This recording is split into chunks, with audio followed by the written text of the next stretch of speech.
My name is Margo Kennedy. I am the manager at The Hill. I have been with Mai-Wel for approximately 3 years. At The Hill, we have 115 participants and 50 staff members.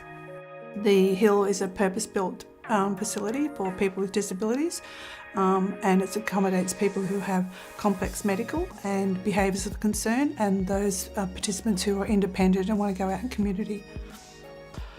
Oh, lots and lots. Okay, I think the best way to probably answer that question would be to look at the individual sort of support needs for people that we provide. So I can group them into 3 main categories. The first group would be people who are more independent and engage in community. They probably active ageing, go to sporting groups, go to the gym, do swimming. Just lots of community activities and craft activities in centre, barbecues, all that sort of thing, cooking, lots of cakes. They love the cooking. Probably the next group of people that we support would be people who have complex medical concerns. So they are probably more vulnerable people.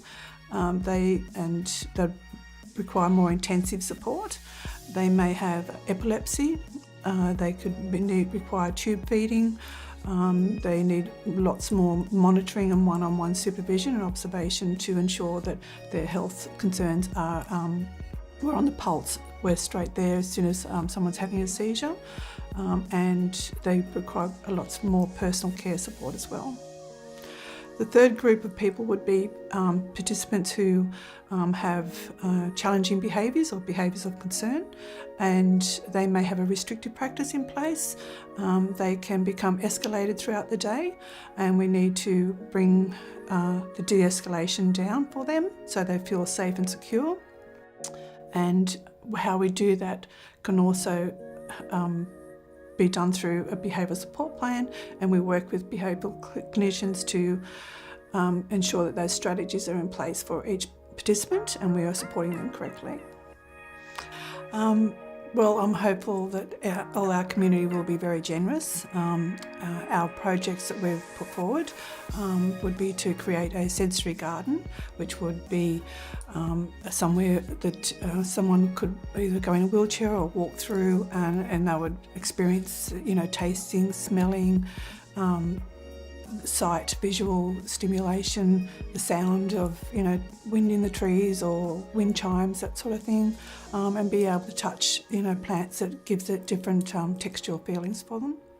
And there's 2 sensory rooms, one for relaxation, which would be, we're hoping for a 3D projector, which would provide that room where you could be sitting in a beanbag and you could be in the Daintree forest, or you could be on a beach, or you could be in a waterfall, which would de-escalate anybody and relax anybody. And that's really important for people who have behaviours, and to bring them back down to a calming point in for them. And the third project is to create a stimulating sensory room. So that could be items like rocking chairs, because rocking is very sensory for some participants. It can be fibre optics, where they're visually watching fibre optics. It can be music, where they're touching and creating that sound. So it's very stimulating, along with lots of other small items as well.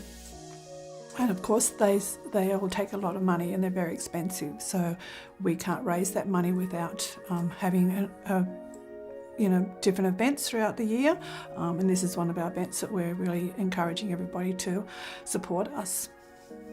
When I think about this question, what it means to me, I think from community, it means acceptance, it means inclusion for people with disabilities, it means compassion and belonging. So for me and for all of our team at Mai-Wel, the more inclusiveness and belonging the participants have and people with disabilities have in our communities goes to our social awareness for disabilities.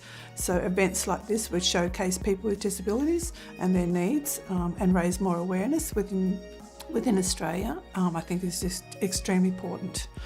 I think our team is really happy and committed to people, and I can't speak highly enough about what our team does for everyone that we support.